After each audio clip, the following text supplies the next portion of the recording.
নমস্কার বন্ধুরা, job in YouTube চ্যানেলে তোমাদের সকলকে স্বাগতম। তো বন্ধুরা, আশা করছি তোমরা সকলেই খুব ভালো আছো।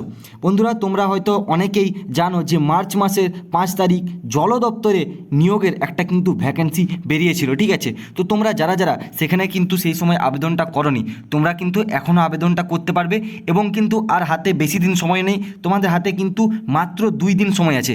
এই 2 দিনের মধ্যে কিন্তু তোমরা জল দপ্তরে নিয়োগ অর্থাৎ পিএইচির যে নিয়োগটা সেখানে কিন্তু তোমরা আবেদন করতে পারো। আর দুদিন যদি পেরিয়ে যায় তোমরা কিন্তু আর আবেদন করতে পারবে না। তো কিভাবে কি তোমরা আবেদন করবে, অ্যাপ্লাইটা কোথা থেকে করবে, অফলাইনে না অনলাইনে হবে, পুরোটাই কিন্তু আজকে আমি এই ভিডিওটির মাধ্যমে তোমাদের কাছে তুলে ধরবো। তো তোমরা যারা যারা আমার চ্যানেলে নতুন আছো অবশ্যই কিন্তু আমার চ্যানেলটি তোমরা সাবস্ক্রাইব করে নাও এবং পাশে থাকা বেল আইকনে ক্লিক করে সেটিকে তোমরা অলে সেট করে দাও, যাতে সরকারি এবং বেসরকারি বিভিন্ন জব আপডেট তোমরা খুব তাড়াতাড়ি এই চ্যানেল থেকে পেয়ে যাও।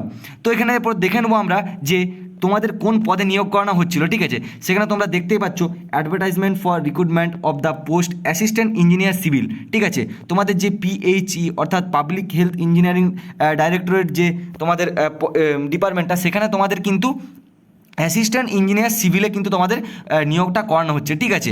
সেখানে কিন্তু তোমাদের নিয়োগটা করানো হচ্ছে। তোমরা দেখতে পাচ্ছ এখানে www.wbphed.gov.in এই ওয়েবসাইটটায় তোমরা ভিউ করলেই কিন্তু তোমরা সেখানে নোটিফিকেশানটা দেখতে পেয়ে যাবে, ঠিক আছে। এছাড়াও কিন্তু আমি আমার ভিডিও ডেসক্রিপশানে পুরো নোটিফিকেশানের যে পিডিএফটা সেটা কিন্তু আমি শেয়ার করে দেবো, ঠিক আছে।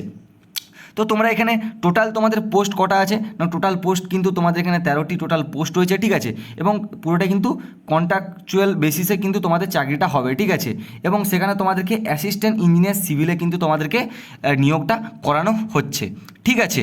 তো এখানে পরিষ্কার উল্লেখ করে দিয়েছে তোমরা যারা যারা প্রিভিয়াস অ্যাডভার্টাইজমেন্ট ডেট অর্থাৎ 5/3/2024 তোমরা যারা যারা অ্যাপ্লাই করনি তারাই কিন্তু শুধুমাত্র এখানে অ্যাপ্লাই করতে পারবে, ঠিক আছে। যারা যারা তখন অ্যাপ্লাই করেছিলে তাদের কিন্তু এখন আর অ্যাপ্লাই করার দরকার নেই, ঠিক আছে। তো এখানে তোমরা দেখতে পাচ্ছ যে এলিজিবিলিটি ক্রাইটেরিয়া, ঠিক আছে। তো এলিজিবিলিটি ক্রাইটেরিয়ায় তোমাদেরকে কী কী লাগছে না, তোমাদের যে কোয়ালিফিকেশান সেটা কিন্তু তোমাদের মাস্ট ব্যাচেলার্স ডিগ্রি কিন্তু থাকতে হবে in civil engineering from any government recognise college বা university in India with minimum 2 years experience in any government semi government বা পাবলিক আন্ডারটেকিংস বা নোটিফাইড এরিয়া অথরিটি বা পিআরআইএস, ঠিক আছে, বা নগরপল্লিকা, ঠিক আছে। তো তোমাদেরকে এখানে বলছে সিভিল ইঞ্জিনিয়ারিংয়ে তোমাদের ব্যাচেলার্স ডিগ্রি থাকতে হবে যে কোনো তোমাদের স্বীকৃত বিশ্ববিদ্যালয় বা কলেজ থেকে, ঠিক আছে। এবং তোমাদেরকে মিনিমাম 2 বছরের একটা কিন্তু এক্সপিরিয়েন্স থাকতে হবে। এই সমস্ত জায়গার একটা কিন্তু তোমাদের 2 বছরের এক্সপিরিয়েন্স থাকতে হবে, ঠিক আছে। তারপর কি বলছে না, তোমরা কিন্তু ডিপ্লোমাও করে রাখতে পারো। তোমরা যদি সিভিল ইঞ্জিনিয়ারিংয়ে তোমরা যদি ডিপ্লোমা করে রেখেছো, ঠিক আছে, এবং তোমাদের যদি মিনিমাম 5 বছরের এক্সপিরিয়েন্স থাকে এই সমস্ত জায়গাগুলো থেকে, তখন কিন্তু তোমরা এখানে আবেদন করতে পারো। কীগুলো থেকে না, সেমি গভর্নমেন্ট বা হচ্ছে তোমাদের পাবলিক আন্ডারটেকিংস বা নোটিফাইড এরিয়া অথরিটি বা নগরপালিকা, এই সমস্ত জায়গাগুলো থেকে যদি তোমাদের 5 বছরের এক্সপিরিয়েন্স থাকে, জব এক্সপিরিয়েন্স, তাহলে কিন্তু তোমরা এখানে ডিপ্লোমায় কিন্তু চাকরিটা পেয়ে যেতে পারো সিভিল ইঞ্জিনিয়ারিংয়ের উপর ডিপ্লোমাতে, ঠিক আছে। তো তারপর তোমাদের কি দেখতে হবে না, তোমরা কত টাকা কিন্তু স্যালারি পেয়ে যাচ্ছ, ঠিক আছে। তো স্যালারি কিন্তু তোমরা এখানে দেখতেই পেয়ে যাচ্ছ 28,000 টাকা কিন্তু পার মান্থ তোমরা স্যালারি পেয়ে যাবে, ঠিক আছে। এজটা কিন্তু তোমাদের এখানে 1/1/2024 অনুযায়ী কিন্তু কাউন্ট করা হবে এবং তোমরা 40 বছর বয়স অবধি কিন্তু এখানে আবেদন করতে পারবে, ঠিক আছে। তো তোমাদের যে অ্যাপ্লাই প্রসেসটা সেটা কিন্তু তোমাদের পুরোটাই অফলাইন বেসিস হবে, অর্থাৎ তোমাদেরকে কিন্তু একটা ফর্ম ভরতে হবে, ঠিক আছে। তো ফর্মটা দেখতে পাচ্ছ এখানে এই নোটিশেই কিন্তু দিয়ে দেওয়া রয়েছে, ঠিক আছে। এটা কিন্তু তোমরা তোমাদের A4 কাগজে কিন্তু তোমরা প্রিন্ট আউট করবে, ঠিক আছে। তারপর তোমরা সেটা এখানে পয়েন্ট বাই পয়েন্ট কিন্তু তোমরা ভরবে ফর্মটা। তারপর তোমাদেরকে এখানে একটা অ্যাড্রেস দেওয়া আছে, সেই অ্যাড্রেসে যেয়ে কিন্তু তোমাদেরকে ফর্মটা তোমাদেরকে জমা দিয়ে আসতে হবে, ঠিক আছে। তারপর তোমাদের যে অ্যাপ্লাইটা সেটা কিন্তু তোমাদের ডকুমেন্টস ভেরিফিকেশন এবং ইন্টারভিউর উপরে হবে, ঠিক আছে। অর্থাৎ তোমাদের ফার্স্টে কিন্তু ইন্টারভিউ হবে, ঠিক আছে, ফার্স্টে ইন্টারভিউ হবে। তারপর তোমাদের কী হবে, ইন্টারভিউতে তোমরা পাস করে গেলে ডকুমেন্টস ভেরিফিকেশন হবে, ঠিক আছে। তারপর তোমাদের কিন্তু সিলেকশনটা হয়ে যাবে।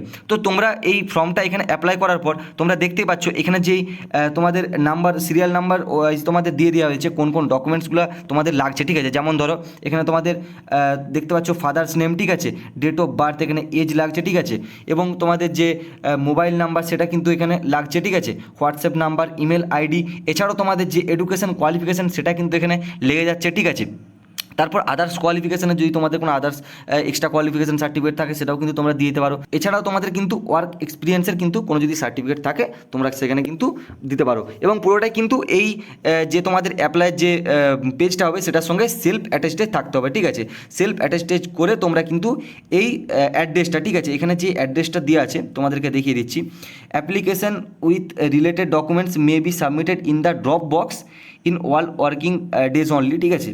Kept the of the ground floor reception on, এখানে তোমরা দেখতেই পাচ্ছ PHEHQ অফিস অ্যাট তোমাদের জনস্বাস্থ্য কারিগরি ভবন, ঠিক আছে, CN8 স্ট্রিট নম্বর 18 CN ব্লক, ঠিক আছে। তারপর তোমাদের সেক্টর ভি বিধাননগর কলকাতার 7,91,000, ঠিক আছে। তো তোমাদের কলকাতার যে অ্যাড্রেসটা দেওয়া আছে সেখানে তোমাদের যে তাদের ওয়ার্কিং ডেজ রয়েছে সেখানে কিন্তু তোমাদের ড্রপ বক্সে তোমরা অ্যাপ্লিকেশন ফর্মটা কিন্তু তোমরা ফেলে দিয়ে চলে আসবে, ঠিক আছে। এবং তারপর তোমাদের ফোনে বা ইমেলে তোমাদের কিন্তু নোটিফিকেশান চলে আসবে, ঠিক আছে। সেখানে কিন্তু তোমাদেরকে বলে দেওয়া হবে তোমাদের কবে কি ইন্টারভিউটা হচ্ছে, ডকুমেন্টস ভেরিফিকেশান কবে কী হচ্ছে, পুরোটা কিন্তু তারা সেখানে বলে দিবে, ঠিক আছে। তো তোমরা অ্যাপ্লিকেশানটা দেওয়ার যে লাস্ট ডেট সেটা তোমরা এখানে দেখতেই পেয়ে যাচ্ছ 20/7/2024, অর্থাৎ আর দুদিন পর কিন্তু তোমাদের অ্যাপ্লাই কিন্তু বন্ধ হয়ে যাবে, ঠিক আছে। 20 জুলাই 2024 কিন্তু অ্যাপ্লাইয়ের লাস্ট ডেট, ঠিক আছে। তোমরা কিন্তু কলকাতায় যে এই 20 জুলাই 2024 মধ্যে কিন্তু সেখানে অফলাইনে ফর্মটা ভরে দিয়ে চলে আসতে পারো। তো এই ছিল আজকের আপডেটটি। আশা করছি তোমরা সকলেই পুরো ব্যাপারটা বুঝতে পেরেছো। আর মাত্র তোমাদের হাতে কিন্তু আছে 2টি দিন, ঠিক আছে। তো এই 2টি দিনের মধ্যেই তোমরা কিন্তু যা যা ডকুমেন্টসগুলো এখানে চেয়েছে পুরোটাই কিন্তু তোমরা জোগাড় করে সেখানে ফর্মটা ফিল আপ করে কলকাতায় যেয়ে জমা দিয়ে তোমরা চলে আসতে পারো, ঠিক আছে। তো আজকের ভিডিওটা ছিল বন্ধুরা এই পর্যন্তই। ভিডিওটি যদি ভালো লেগে থাকে অবশ্যই তোমরা একটি লাইক করে দিও এবং আমার চ্যানেল নতুন থাকলে তোমরা অবশ্যই চ্যানেলটি সাবস্ক্রাইব করে নিও। তো চলো বন্ধুরা, দেখা হচ্ছে আবার কোনো নতুন ভিডিওতে নতুন কোনো আপডেটের সঙ্গে। রাধে রাধে।